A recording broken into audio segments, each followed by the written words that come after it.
lagi bersama kami dari tim Coach Shop Indonesia, yang dimana kita hari ini akan bedah buku yang akan membahas pentingnya manajemen waktu. Nah, sebelum kita bedah buku untuk poin tersebut tadi, kita perkenalkan diri dulu ya. Oke, kenalin, saya Afifa dari Marketing Coach Shop. Saya Tiara dari Purchasing Coach Shop. Saya Septi dari Purchasing Coach Shop. Apa sih manajemen waktu itu? Sebelum kita membahas lebih pentingnya lagi nih. Ntar dulu Kak, ini kita belum jelasin nih. Oh iya, bukunya kita membahas buku Is Bad or Good Habits. Ini bukunya warna kuning. Warna kuning, terkenal di Coach Shop. Sering banget dibedah. Penerbitnya yaitu Sabrina Ara. Oke, kita kalian bahas pentingnya manajemen waktu nih. Menurut kakak-kakak yang cantik-cantik ini, apa sih manajemen waktu itu menurut masing-masing dari kakak-kakak cantik ini? Oke, kalau dari aku, manajemen waktu itu tentunya mengatur waktu ya, mengatur waktu baik itu keseharian kita, kemudian apa lagi ya? Ya manajemen waktu itu kan mengatur waktu apa kegiatan dari sehari-hari kita gitu ya. Yaitu manajemen waktu. Dari Mbak Septi ini apa manajemen waktu itu? Kurang lebihnya juga sama ya. Manajemen waktu itu kan berarti tentang cara kita untuk mengatur waktu kita.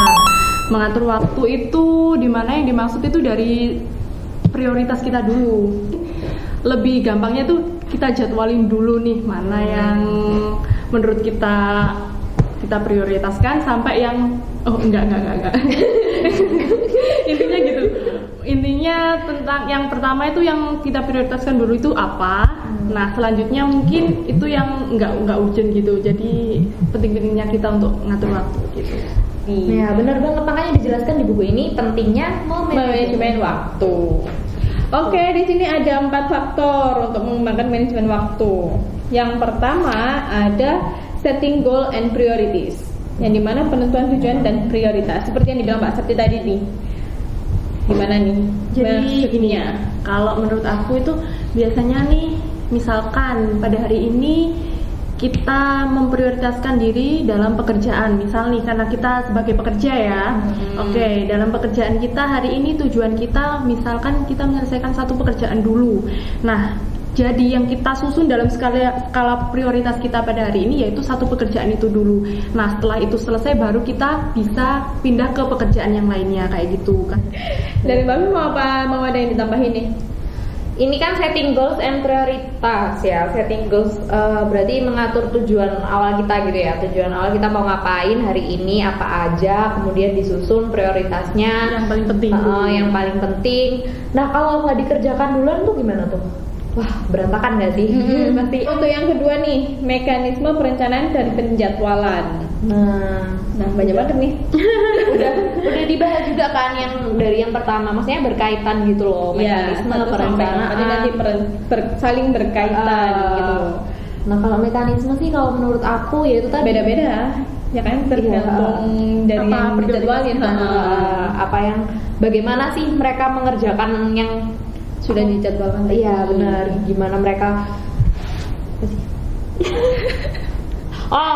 ini tuh merujuk pada cara-cara yang digunakan dalam mengelola waktu, seperti membuat daftar, jadwal, dan rencana kerja. Karena kan biasanya ada yang di notes atau ini di Google Jadwal itu loh, masih yang di untuk kita hari ini ngapain? Iya benar, ada agenda apa hari ini? Agenda apa kayak gitu. Itu bergantung pada cara masing-masing orang ya, pasti beda-beda gitu. Dan biasanya kalau ada notes atau apa itu kan berarti udah rencana kita dari dulu untuk dikerjakan pada hari ini kayak gitu. Jadi apa ya, perjalanan lebih kita memudahkan kita untuk mengingatkan apa yang harus kita kerjakan lagi gitu kan. Karena kan nggak bisa langsung dikerjakan pada hari itu juga. Kita cari senggang waktunya kita. Nah dari situ baru kita bisa mengerjakan yang pekerjaan yang belum terselesaikan tadi atau impian yang belum tercapai tadi.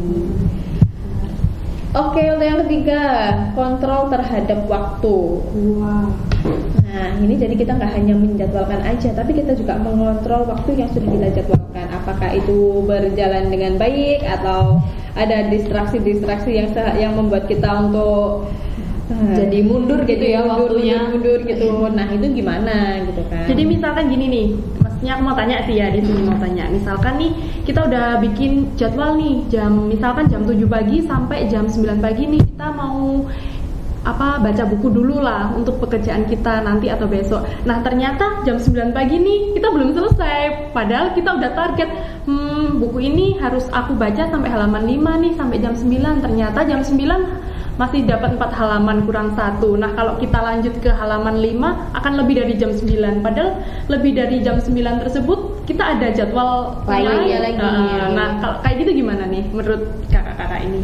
Kalau gitu ya lihat dulu nih jadwal yang selanjutnya itu urgent atau enggak gitu kan. Jadi kalau misalkan jadwal yang selanjutnya itu bisa di pending karena kita membaca buku itu tadi ya it's okay gitu kan, nggak masalah. Jadi asalkan yang selanjutnya itu bisa teratasi aja sih gitu kalau menurutku. Mengontrol diri ya gitu, kayak menahan. Bisa juga kayak dilebihin, nanggung banget gitu nggak sih? Makanya itu kan kurang 1 aja nggak apa-apa, habis lebih sedikit gitu kan, nggak harus juga harus pas dengan jadwal gitu kan, juga enggak juga gitu. Berarti kan. nanti ini kontrol terhadap waktunya ke jadwal selanjutnya ya. Nanti gimana kita menyesuaikan? Intinya pokoknya yang terjadwal hari itu sudah terencana semua, sudah tercapai semua kayak gitu sih kalau aku.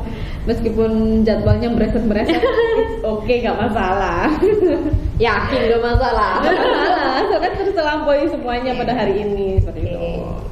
Oke, yang terakhir nih, kecenderungan untuk terorganisasi. Ini mengenai kerja individu yang berkaitan dengan cara-cara yang terorganisasi. Gimana tuh contohnya? Salah satunya itu kayak kalau menurutku terorganisasi itu kan kayak tertata rapi gitu loh, ya nggak sih? Jadi ya kita bisa mengatur waktu sesuai dengan porsinya, kemudian sesuai dengan urgency dan importantnya, kemudian nggak ada kan. Kemudian ditata secara rapi dan dilakukan sesuai jadwal yang udah kita buat, kayak gitu sih kalau menurutku. Ya nggak sih? Iya. Oke. Terorganisasi gitu kan. Jadi apa yang kita jadwalkan itu sudah terlaksana, pasti terlaksana kayak gitu. Kalau terorganisasi itu kayak dilaksanakan dengan baik tanpa ada penundaan lagi. Kebanyakan orang itu pasti ini sih suka menunda-nunda siapa sih? Kalau bisa besok kenapa harus hari ini? Last minute biasanya kerjanya. Iya. Kalau last minute itu lebih langsung keluar semua. Langsung apa yang kita kerjakan langsung selesai otomatis. Itu dia perlu diorganisir secara baik gitu ya. Jadi dari 4 poin tadi itu kayaknya saling berkesinambungan, saling bersangkut dari satu poin ke poin kedua, poin 3, poin 4 gitu. Nah setelah itu nih, selain ada, di sini kan di manajemen waktu ini itu menunjukkan kalau kita rajin untuk manajemen waktu kita, apapun yang kita inginkan itu pasti akan kita capai. Yang dimana karena salah satunya kita kalau rajin, apapun yang kita inginkan itu pasti tercapai juga kan kalau kita melakukannya dengan rajin kayak gitu, dengan rutin perharinya seperti ini. Nah untuk hasil biasanya akan diserahkan kepada Yang Maha Kuasa. Asalkan kita sudah berusaha, kita sudah mempunyai planning dan kita bisa memanajemen waktu kita, itu insya Allah apapun yang kita inginkan pasti akan tercapai. Nah dari kakak Iman kita kesimpulkan dari yang kita bedah buku sore ini, pentingnya manajemen waktu. Oke, kalau dari aku, kalau kita udah bisa memanajemen waktu dengan baik, itu akan membentuk suatu karakter gitu ya, kayak karakter disiplin. Seperti kayaknya yang tadi aku bilang, kayak ke sekolah itu kan udah jadi rutinitas gitu ya, dan jadi kebiasaan baik gitu. Jika kita udah mementingkan manajemen waktu, terus habis gitu kita bisa manajemen waktu itu dengan baik, itu akan bisa membentuk karakter diri yang disiplin gitu loh, bisa bentuk disiplin diri yang taat akan waktu dan perencanaan yang udah kamu bentuk sendiri gitu. Kalau dari aku. Oke, Mbak Septi? Kalau menurut aku ya, manajemen waktu itu sebenarnya itu udah secara tidak langsung udah mulai diterapkan pada kita dari kita kecil ya.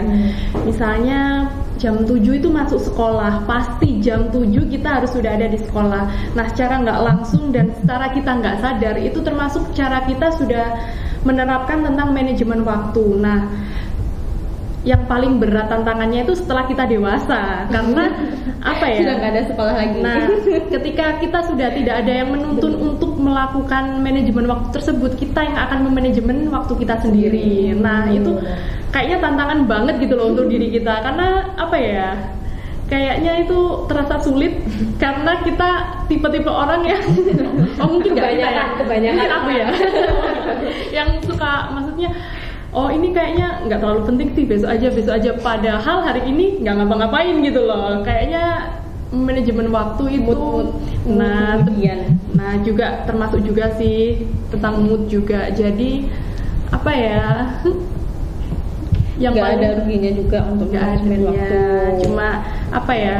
Semakin dewasa kita, manajemen waktu itu akan terasa semakin berat untuk diri kita. Semakin dewasa malah semakin sulit ya. Nah, karena ada goncangan sana sini. Jadi banyak distraksi. Oke, dari yang kita bahas sore ini intinya adalah dengan kita memanajemen waktu kita nggak ada ruginya untuk ini gitu kan. Jadi ini pasti ada posisi positifnya juga, banyak banget pastinya juga sisi positif dari kita memanajemen waktu itu sendiri. Karena apa? Karena kalau kita nggak punya planning, kita nggak punya tujuan, kita hidup itu buat apa kayak gitu kan.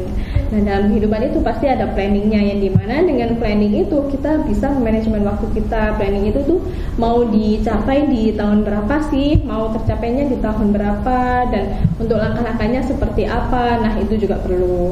Meskipun saya sendiri pun juga belum bisa manajemen waktu dengan baik, ya kita juga harus belajar juga untuk ini gitu kan.